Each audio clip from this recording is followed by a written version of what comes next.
악인을 구별하는 3가지 기준. 착하게만 살면 언젠가 모두가 당신을 존중해 줄 것이라 믿어왔는가? 어려운 사람을 도왔으니 당신이 어려울 때도 누군가가 당연히 손을 잡아줄 것이라 확신해 왔는가?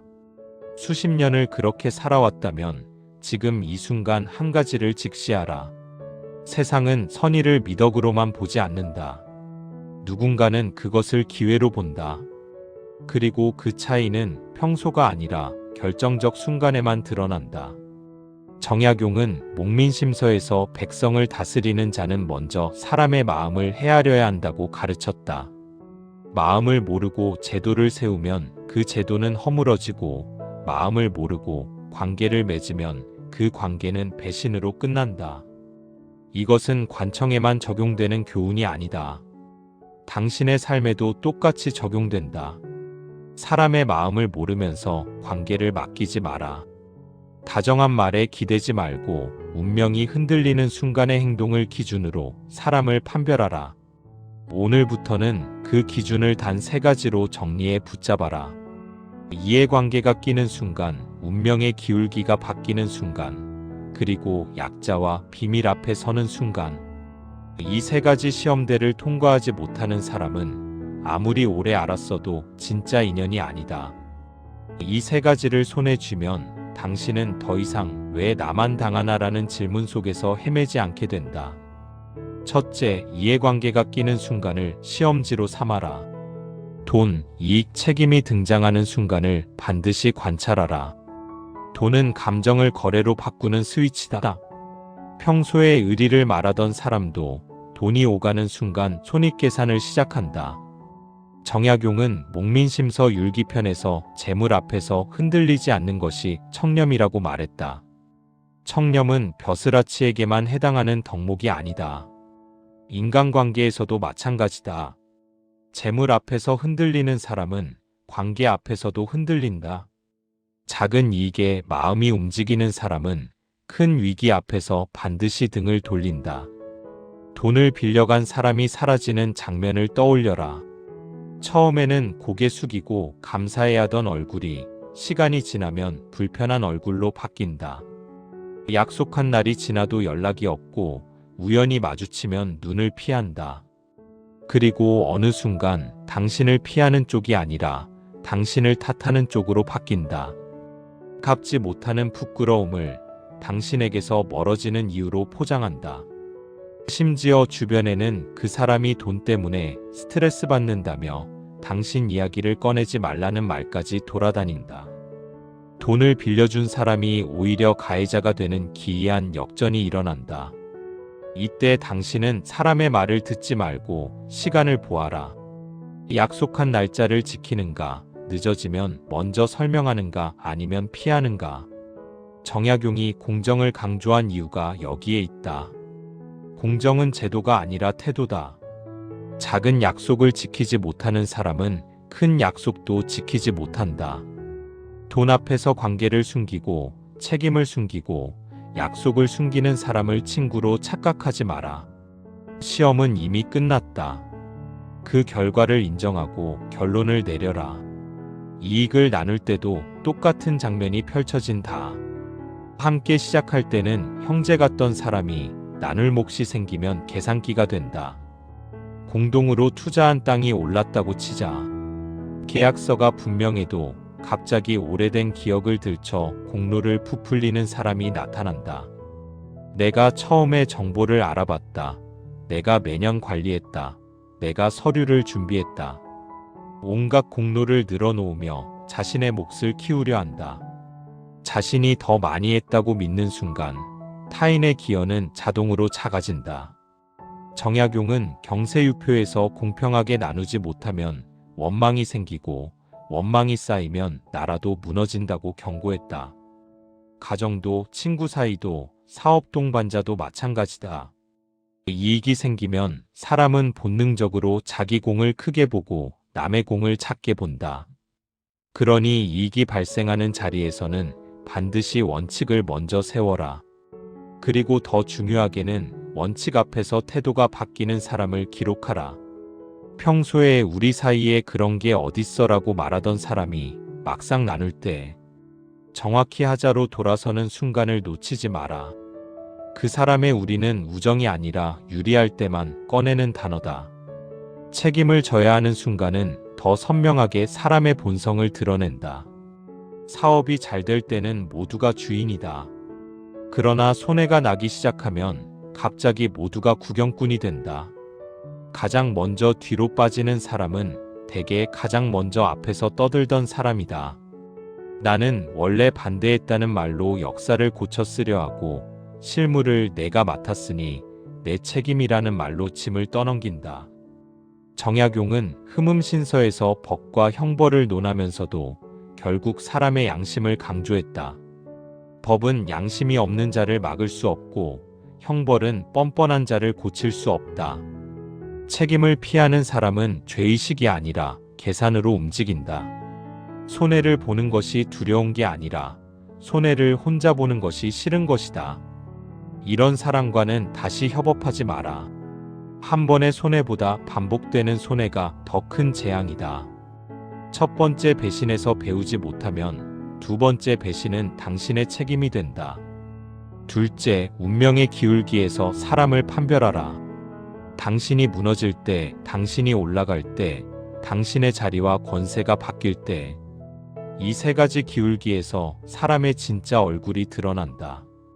평소에는 다정한 말로 가려져 있던 본심이 운명이 기울어지는 순간 벗겨진다. 그 순간을 놓치지 말고 기억하라. 당신이 힘들 때 사람들이 사라지는 이유는 대부분 선명하다. 당신의 고통이 그들에게 부담이 되기 때문이다. 격려의 말은 쉽지만 함께 있어주는 일은 어렵다. 장례식장에서 손을 잡아주던 사람들을 떠올려라. 무슨 일 있으면 언제든 연락하세요. 혼자 계시지 마시고 자주 만나요. 그 다정한 말들이 당신에게는 큰 위안이었을 것이다.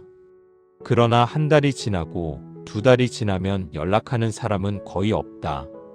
용기를 내어 먼저 전화를 걸면 요즘 너무 바빠서요. 나중에 시간 되면 연락드릴게요라는 어색한 대답만 돌아온다. 그 나중에는 결코 오지 않는다. 정약용은 유배지에서 18년을 보냈다. 한양에서 권세를 누리던 시절에는 수많은 사람이 그를 찾았지만 유배되자 대부분이 사라졌다. 그는 그 시간 동안 진짜와 가짜를 구별하는 눈을 얻었다. 그리고 아들들에게 편지로 이렇게 가르쳤다. 어려울 때 찾아오는 사람이 진짜다.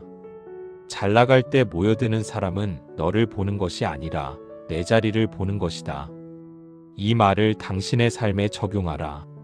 장례식에 왔던 사람이 아니라 장례식 후 석 달이 지나도 안부를 묻는 사람이 진짜다. 힘들다고 했을 때 바쁘다고 피하는 사람이 아니라 말없이 옆에 앉아주는 사람이 진짜다. 당신이 잘 될 때는 또 다른 시험이 열린다. 낯선 이의 성공은 대수롭지 않게 넘기는 사람도 가까운 이의 작은 성공에는 흔들린다. 그것은 단순한 질투가 아니라 서열의 불안이다. 오랫동안 비슷한 처지라고 생각했던 사람이 조금이라도 앞서 나가면 뒤처진 사람은 본능적으로 박탈감을 느낀다. 당신이 텃밭 농사로 작은 수입을 얻었다고 하자. 그 소식이 축하로 돌아오지 않고 냉소로 돌아오는 순간이 있다. 그거 요즘 누구나 하는 거 아니야. 운이 좋았네라는 말로 당신의 노력을 깎는다. 심지어 원래 집안이 좋잖아. 우리 같은 사람은 그런 것 시작도 못해라며 당신의 성공을 특권으로 포장해버린다. 정약용은 이렇게 말했다. 남의 성공을 기뻐하지 못하는 자는 자기 성공도 이루지 못한다. 타인의 발전을 축하할 줄 모르는 마음은 결국 자신의 발전도 가로막는다. 그 말이 당신을 향한 평가가 아니라 자기 자신을 방어하는 말이라는 사실을 간파하라. 당신이 올라가면 누군가는 자신의 게으름이 드러날까 두려워한다. 그래서 당신을 끌어내리려 한다. 이때 흔들리지 마라. 당신의 성장은 죄가 아니다. 다만 그 순간에 당신을 진심으로 기뻐해주는 사람을 골라 곁에 두어라. 진심으로 축하해요. 어떻게 하신 거예요? 라고 묻는 사람이 진짜다. 한 사람의 진심이 10사람의 형식적 박수보다 깊다. 권력의 위치가 바뀔 때는 더 차갑다. 직책이 있을 때는 존중이 넘치고 내려오면 인사가 얕아진다. 어제까지 고개 숙이던 사람이 오늘은 눈을 피한다. 일주일 전까지 대표님 이것 좀 부탁드려요라며 찾아오던 사람들이 이제는 슬쩍 지나쳐간다. 더 충격적인 장면은 당신에게 가장 친절하게 굴던 사람이 새로 뽑힌 대표 앞에서 허리를 90도로 숙이며 같은 말을 반복하는 것이다. 그 사람은 당신을 따른 것이 아니라 당신의 자리를 따른 것이다. 정약용은 관직의 허망함을 뼈저리게 경험한 사람이다. 그는 제자들에게 이렇게 가르쳤다. 자리에 있을 때 모여드는 사람을 믿지 마라. 자리가 사라졌을 때 남는 사람을 기억하라. 권세를 따르는 자는 사람을 따르는 것이 아니다. 당신이 힘을 잃었을 때 반말을 시작하는 사람, 과거의 도움을 지워버리는 사람, 오히려 당신을 비난하며 우월감을 확인하는 사람을 보게 될 것이다. 그때 상처를 곱씹지 말고 결론을 내려라. 그런 관계는 존중이 아니라 의존이었다. 당신은 사람이 아니라 역할로 소비되었다. 그것을 인정해야 정리가 시작된다. 셋째, 인격은 약자와 비밀 앞에서 드러난다는 사실을 잊지 마라. 제3자를 대하는 태도와 비밀을 다루는 방식은 그 사람의 내면을 가장 정확히 비춘다. 당신에게 보여주는 얼굴은 연출된 것일 수 있다. 그러나 이해관계가 없는 사람 앞에서 보여주는 얼굴은 연출할 이유가 없다. 거기서 진짜가 드러난다. 당신에게는 공손하던 사람이 식당 직원에게 거칠어지는 장면을 보아라. 국에 머리카락 한 올이 들어갔다고 목소리를 높이고 나이든 주인에게 반말을 던지고 사과를 받아내는 데서 쾌감을 느끼는 태도를 보아라. 그 사람은 예의가 있는 사람이 아니다. 유리한 곳에만 예의를 놓는 사람이다. 강자에게는 굽히고 약자에게는 펴는 허리를 가진 사람이다. 정약용은 목민심서에서 거듭 강조했다. 백성을 함부로 대하는 관리는 반드시 망한다. 아래를 업신여기는 자는 결국 위에서도 버림받는다. 사람을 낮추면 사회가 무너진다. 더 현실적으로 말하자. 약자를 무시하는 사람은 언젠가 당신도 무시한다. 지금은 당신이 그에게 이익이 되니 조심할 뿐이다. 당신이 약해지는 순간 그 태도는 고스란히 당신에게로 이동한다. 그러니 강자에게만 예의 바른 사람을 교양으로 착각하지 마라. 대기업 회장 앞에서나 동네 청소부 앞에서나 말투가 변하지 않는 사람, 택배기사에게도 수고하십니다라고 말하는 사람, 식당 주인의 실수를 너그럽게 넘기는 사람을 품격으로 인정하라. 비밀도 마찬가지다. 당신의 속사정을 듣고 절대 말하지 않겠다라고 쉽게 말하는 사람을 믿지 마라. 비밀을 지키는 힘은 말이 아니라 절제다. 남의 비밀을 쉽게 말하는 사람은 당신의 비밀도 쉽게 말한다. 저 사람 있잖아. 사실은 말이야라고 시작하는 사람, 나만 알고 있는 건데라며 남의 사생활을 수다거리로 삼는 사람은 절대 믿어서는 안 된다.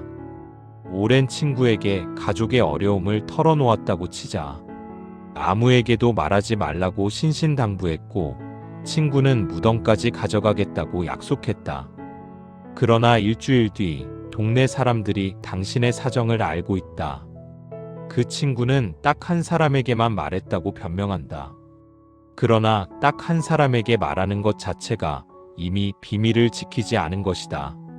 한 사람이 또 한 사람에게 말하고 그 한 사람이 또 다른 한 사람에게 말한다. 당신의 가족 문제, 경제적 어려움, 자녀의 실패가 순식간에 동네의 소문이 된다. 그 비극은 대개 아기보다 가벼움에서 시작된다. 정약용은 다산신문집에서 이렇게 썼다. 입을 지키는 것이 성을 지키는 것보다 어렵다. 한마디 말이 나가면 천리를 간다. 비밀은 향수병과 같아서 뚜껑을 여는 순간 다시 담을 수 없다. 그러니 당신이 정말 지키고 싶은 것이 있다면 말하지 말고 견뎌라. 털어놓고 싶어지는 순간일수록 입을 다물어라. 그리고 누군가의 비밀을 들었을 때는 더 엄격해져라. 그 비밀을 들고 다니며 친밀함을 증명하려 하지 마라. 정약용이 말한 수양은 거창한 수련이 아니다. 입을 지키는 하루가 수양이다. 진짜 믿을 수 있는 사람은 극소수다. 당신이 비밀을 말했을 때 그건 내가 알 필요 없는 것 같아요.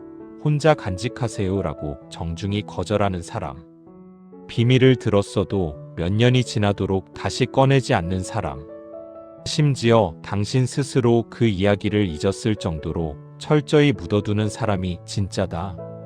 반대로 나만 믿어, 우리 사이에 비밀이 어딨어라며 당신의 속사정을 캐내려는 사람. 당신이 말한 비밀을 나중에 그때 이렇게 말했잖아 라며 들추는 사람과는 즉시 거리를 두어라. 이제 세 가지 기준을 한 문장으로 묶어 새겨라. 이해관계에서 흔들리지 않는가를 보라. 운명의 기울기에서 떠나는가 남는가를 보라. 약자와 비밀 앞에서 인격이 있는가를 보라. 이 기준을 손에 쥐면 오늘 당신의 과거가 새롭게 해석될 것이다. 당신이 사람을 잘못 본 것이 아니라 당신이 사람을 평소에만 봤기 때문에 놓친 것이다. 사람은 평소에 가장 그럴듯한 얼굴을 준비한다. 결정적 순간에 가장 진짜 얼굴을 꺼낸다. 그러니 친절한 말에 감동하지 마라. 불편한 순간의 태도에 결론을 내려라. 정약용은 여유당전서에서 사람을 알아보는 것이 천하에서 가장 어려운 일이라고 썼다. 그러나 불가능한 일은 아니다. 결정적 순간을 관찰하면 반드시 진짜와 가짜가 구별된다. 문제는 그 순간을 외면하는 것이다. 보고도 믿지 않으려 하고 알면서도 관계를 끊지 못하는 것이다. 그것이 같은 상처를 다른 이름으로 반복하게 만든다. 이제부터는 관계를 정리하라. 모든 사람과 잘 지내려는 욕심을 내려놓아라. 정약용이 경세유표에서 제도를 설계할 때도 핵심은 선택과 집중이었다. 모든 것을 다 하려 하면 아무것도 제대로 되지 않는다. 인생도 같다. 얕은 관계 100개보다 깊은 관계 1개를 지켜라. 가짜 인연 100명을 관리하느라 에너지를 소진하지 마라. 진짜 인연 한두 명에게 그 에너지를 쏟아라. 당신이 무너졌을 때 옆에 앉아주는 사람, 당신이 잘 될 때도 시선이 흐려지지 않는 사람, 이익 앞에서 원칙을 지키는 사람, 책임 앞에서 도망치지 않는 사람을 곁에 두어라. 그런 사람은 많지 않다. 어쩌면 한두 명뿐일지도 모른다. 그러나 그 한두 명이 100명의 가짜보다 훨씬 소중하다는 사실을 받아들여라. 반대로 돈 앞에서 연락이 흐려지는 사람, 당신의 슬픔을 부담이라 여기는 사람, 당신의 성공을 폄하하는 사람, 약자를 함부로 대하는 사람, 비밀을 흘리는 사람, 실패의 비용을 당신에게 떠넘기는 사람과는 선을 그어라. 그 선은 복수가 아니라 생존이다. 그 선은 미움이 아니라 존엄이다. 정약용은 자식들에게 이렇게 가르쳤다. 군자는 사람을 미워하지 않되 사람을 가린다. 미워하면 마음이 병들지만 가리지 않으면 삶이 망가진다. 오늘 당장 실행하라. 연락처를 훑고 최근 1년 동안 당신이 어려울 때 남아준 이름을 체크하라. 당신이 잘 되었을 때 진심으로 축하한 사람과 아무렇지 않게 비꼰 사람을 구분하라. 약자에게 무례한 장면을 한 번이라도 보였다면 그 사람을 언젠가 나에게도 그럴 사람으로 분류하라. 그리고 가장 중요한 것 하나를 지켜라. 당신이 베푼 것을 근거로 사랑을 요구하지 마라. 베풀문 거래가 아니다. 베풀었으니 돌려받아야 한다는 생각은 결국 당신을 지치게 만든다. 다만 베풀물 이용하는 사람에게 두 번째 기회를 주지 마라. 한 번은 사람을 믿은 값이다. 그것은 당신의 선이다. 그러나 두 번은 당신의 존엄을 파는 값이다. 같은 사람에게 두 번 배신당하면 그것은 그 사람의 잘못이 아니라 당신의 선택이 된다. 정약용은 목민심서에서 백성을 다스리는 자는 먼저 자신을 다스려야 한다고 가르쳤다. 수기치인 자신을 닦은 뒤에야 남을 다스릴 수 있다는 뜻이다. 관계도 마찬가지다. 먼저 당신 자신의 기준을 세워라. 기준 없이 사람을 받아들이면 아무나 들어와 당신의 삶을 어지럽힌다. 기준을 세우고 지키면 진짜 인연만 남고 가짜 인연은 스스로 떠난다. 이제 마무리하라. 오늘의 이야기를 여러 장면으로 기억해도 좋고 3가지 기준으로 요약해도 좋다. 중요한 것은 하나다. 사람의 민낯은 언제나 순간으로 드러난다는 사실을 잊지 마라. 그 순간을 외면하면 같은 상처를 다른 이름으로 반복한다. 그 순간을 붙잡으면 남은 인생은 훨씬 조용하고 단단해진다. 정약용은 18년의 유배 생활 동안 500권이 넘는 책을 썼다. 그 고난의 시간이 그를 무너뜨린 것이 아니라 오히려 더 깊은 지혜를 갖게 했다. 당신의 상처도 마찬가지다. 배신당한 경험이 당신을 무너뜨리는 것이 아니라 사람을 보는 눈을 키워주는 수업료가 된다. 다만 그 수업에서 배워야 한다. 배우지 못하면 같은 수업료를 또 내야 한다. 인생의 후반은 정리의 시간이다. 필요 없는 관계를 정리하고 진짜 가치 있는 관계에 집중하는 시간이다. 오늘 이 글이 당신에게 그 정리의 기준을 제시하는 나침반이 되었기를 바란다. 세상은 냉정하다. 그러나 당신이 냉철하게 사람을 볼 줄 알 때 더 이상 배신당하지 않고 상처받지 않으며 존엄하게 살아갈 수 있다. 가면 쓴 사람들의 민낯을 꿰뚫어보는 지혜가 당신에게 생겼다면 이제 당신은 누구도 함부로 대할 수 없는 단단한 사람이 된 것이다. 지금 하나만 기억하라. 사람을 바꾸려 하지 말고 사람을 가려 곁에 두어라. 당신의 남은 시간은 그 선택으로부터 달라진다. 진짜 인연과 함께 남은 인생을 평온하고 행복하게 살아가라. 오늘의 이야기를 끝까지 들어주셔서 진심으로 감사드립니다. 구독과 좋아요는 큰 힘이 됩니다. 당신은 지금 어떤 모습인가요? 당신만의 이야기가 있다면 댓글로 조용히 나눠주세요. 누군가의 마음에 또 다른 위로가 될 것입니다. 다음에 또 다른 인생의 지혜를 가지고 찾아오겠습니다.